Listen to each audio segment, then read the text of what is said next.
Cash is king, c'est le nerf de la guerre pour financer son activité ou encore pour investir, surtout dans le contexte économique et géopolitique actuel. Les entreprises cherchent à récupérer leur cash rapidement. On va en parler avec mes deux invités.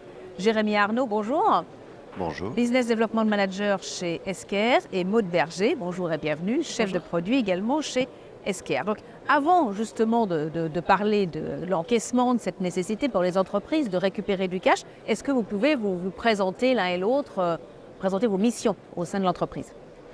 Eh bien, moi, je suis Jérémy Arnaud. Je m'occupe d'un portefeuille de clients stratégiques pour le compte d'Esker, que j'accompagne au quotidien dans leur process order to cash ou source to pay. Et je suis Maud Berger, je suis chef de produit chez Esker sur le cycle invoice to cash, donc facture, crédit, recouvrement, gestion des encaissements, etc. Alors, vouloir récupérer du cash pour les entreprises, est-ce que c'est une tendance que vous ressentez sur le marché? Oui, alors clairement, déjà depuis le Covid, mais plus récemment aussi avec la hausse des taux d'intérêt et des risques de défaillance, on sent bien les entreprises ont pris conscience de l'intérêt de sécuriser et d'optimiser tout leur processus de recouvrement. Donc on le voit avec, c'est un marché qui est globalement en croissance, et puis notamment des solutions traditionnelles type crédit recouvrement, on a une forte demande sur ces solutions-là. Mais pas uniquement, il y a effectivement la facture client un peu tirée par la réforme. Et puis chez nous notamment, on voit une forte croissance sur les solutions de gestion des encaissements. Et ça c'est intéressant parce que c'est un process qui n'est pas forcément très identifié au premier abord, très équipé chez les entreprises.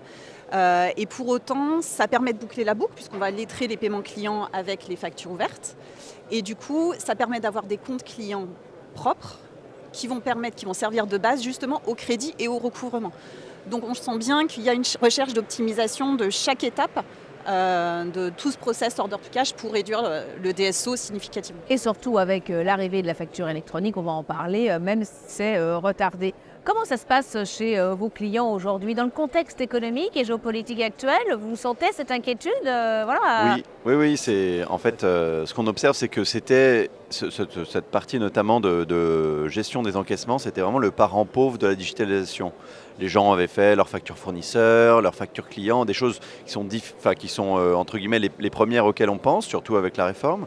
Et puis en fait, on s'aperçoit que chaque jour de délai de règlement nous coûte beaucoup plus cher depuis qu'on a l'inflation qui revient, les taux qui augmentent.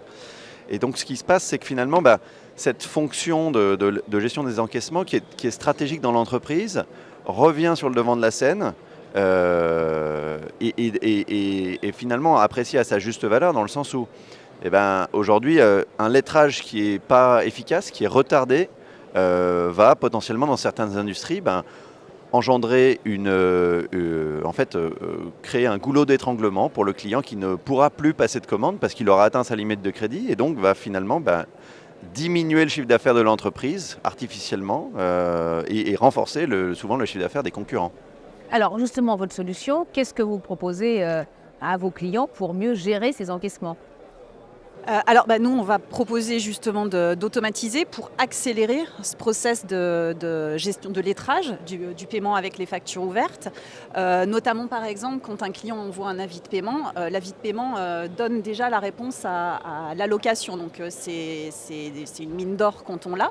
Mais encore faut-il pouvoir en exploiter les données rapidement et de manière précise. Donc, c'est là que, par exemple, on peut faire intervenir de l'intelligence artificielle. Par exemple, nous, on a entraîné un réseau de neurones à reconnaître et à extraire les données plus rapidement de ces avis de paiement, ce qui permet d'accélérer vraiment significativement le temps de process. Typiquement, on a un de nos clients qui dont les utilisateurs mettaient environ 2 heures à traiter un avis de paiement d'à peu près 800 lignes. Ils ont réussi à accélérer cela grâce à l'IA de 95%. Donc aujourd'hui, l'avis de paiement est traité en quelques minutes uniquement. Et donc l'impact, c'est sur l'ensemble du process. On divise quasiment par 2 les temps de traitement. Donc du coup, on gagne en efficacité. Et puis juste, je rajoute aussi, c'est des process qui sont extrêmement stressants pour les équipes, notamment en termes de clôture. Donc ça permet aussi de faciliter la vie de l'utilisateur avec des fonctionnalités pour gérer les exceptions et de réduire le niveau de stress On a des clients dont les utilisateurs se levaient à 5 heures du matin, par exemple, pour faire une clôture à 11 heures. Ça aide aussi à... Oui, ça simplifie grandement les choses. Jérémy Arnaud, est-ce que l'arrivée de la facture électronique va permettre de récupérer du cash plus facilement pour les entreprises, de mieux gérer ces encaissements? En fait, ça va apporter de la visibilité. Aujourd'hui, grâce à la mise en place de cette plateforme et des outils PDP associés, on va avoir de la visibilité sur les statuts de traitement par ses clients des factures. Et notamment, on aura l'opportunité de savoir quand une facture a été mise en paiement.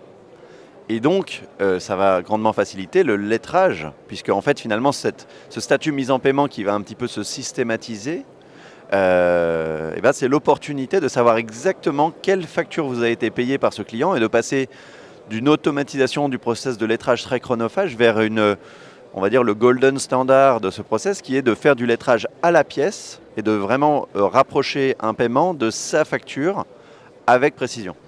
Et qu'est-ce que vous voyez comme problématique émerger pour les mois qui viennent? Justement, la problématique, c'est que dans la réforme, beaucoup de gens parlent de comment on va envoyer les factures, comment on va les recevoir, comment on va transmettre les statuts. Et très très peu de gens parlent de comment on va faire ce lettrage qui va être transformé. Puisqu'en fait, vous l'avez bien compris, donc le gouvernement, donc votre client va dire au gouvernement, voilà, je paye telle facture, telle facture, telle facture. Et vous, derrière, vous allez devoir dire, si vous faites de la TVA sur les encaissements, vous allez dire au gouvernement, voilà, moi, on m'a payé telle facture, telle facture, telle facture. Donc si vous avez, en fait, le risque, c'est qu'en fait, vous déclariez les factures qui ont été payées, pas les mêmes que celles que votre client a déclarées. Et ça conduirait à des audits, ça conduirait rapidement à de gros problèmes de gestion. Et donc, en fait, le niveau d'exigence sur ce process va fortement augmenter suite à la réforme, puisqu'on va devoir être capable de faire du lettrage à la pièce, ce que la plupart des groupes ne sont pas capables de faire avec efficacité, et vont devoir le faire pour des raisons de conformité. Donc, il y a un fort intérêt à s'intéresser à ce process, et c'est aujourd'hui un des grands absents du discours de la réforme. C'est bien noté. En tout cas, on a bien compris aussi qu'il fallait s'intéresser justement à ce process et puis aussi anticiper, puisque la facture électronique est retardée à 2026, donc ça laisse un petit peu de temps. Merci à tous les deux. Merci.